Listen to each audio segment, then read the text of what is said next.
doesn't take a genius to deduce what happened in upstate New York recently. Someone or several people helped a pair of dangerous killers escape a prison known as Little Siberia. Those power tools didn't magically appear, their prison jumpsuits did not magically change color, and it's doubtful they're heading for a beach in Mexico to join Morgan Freeman making boats by hand. Double bonus points for those who got the reference. Just one of the matters at hand, let's welcome back the man who was once police commissioner of the city of New York, but for these purposes, let's point out he was also once commissioner of the New York City Department of Corrections. Bernie Kerik returns to the hardline.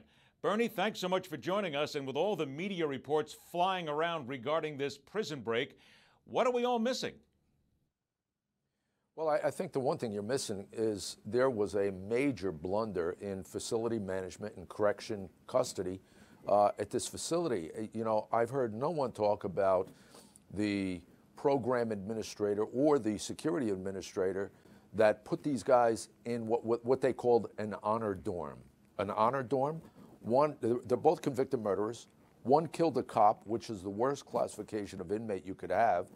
One was an escape risk. He had already escaped once. In this honor dorm, they had them in civilian clothes. They weren't in jumpsuits. So that's number one. Number two, where were the facility checks?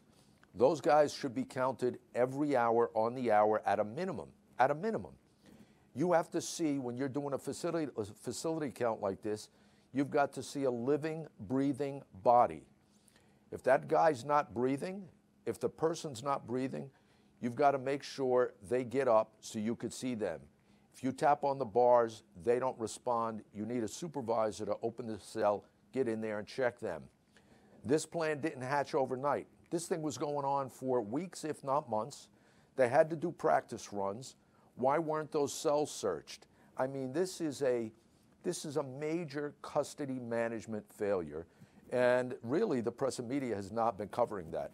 Bernie, you bring up an excellent point, and it's one that I was going to bring up here when it comes down to what seems to be a very lax attitude, if you will, regarding that prison management. Does this then say to you that this may open us up to start looking then at prisons around the United States and see just exactly who's employed, what they're doing, how professional they are, and what they're really doing to keep people safe? Well, I think this is something Governor Cuomo is going to look at. I mean, I saw the other day he went up there himself. Retrace the route in which these guys got away. I'm sure he's on top of this. He's going to call for a report, a facility report to look at, an after-action report to see what happened. You know, you're going to want to look at the staff that was on duty. Somebody did not do those counts. Somebody was not checking those cells, searching those cells. This stuff would have been found a long time before. They're gonna look at the program services. Why were these guys allowed to be in a position with unescorted movement? These are murderers, convicted murderers, one of which killed a cop and tried to escape. It should not have been unescorted movement. And I just think, and there's a ton of other issues. Well, let me deal with a couple of those issues here if you can, Bernie. I got about 2 minutes left. If you were running this prison right now, and if you saw something like this happen, would you immediately think somebody is not only involved, but I may have guards that are paid off, I may have extra people who work here, contractors, if you will. We may have other prisoners who are paid off in some way, shape, or form. But there's too many people that had to know and had to hear the noise. But you know what, Ed, there's another problem. I heard an inmate say yesterday that that dorm or that housing area, it is crazy loud, you know, music till 4 o'clock in the morning, lights out 10 o'clock. Lights out means everything's off at 10 o'clock, 10 p.m. That was not the case. That means they could have been doing anything in that housing area and nobody would have heard it. You don't need a bunch of people involved to have been involved in this circumstance. The lacks of security in this facility could have helped these guys 90% of the way.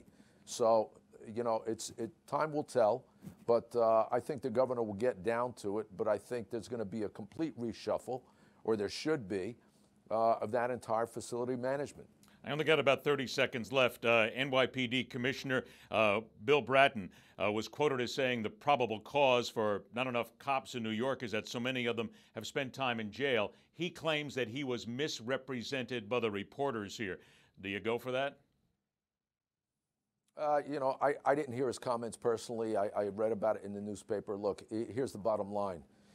There's an enormous recruiting drive in the NYPD in every borough, every precinct.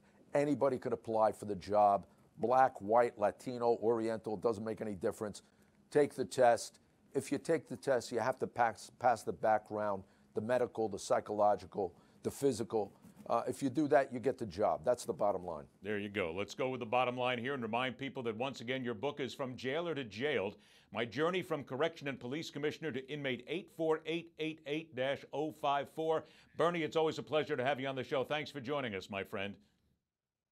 Thank you, sir. And we'll continue right here on the fastest 60 minutes in news, The Hardline.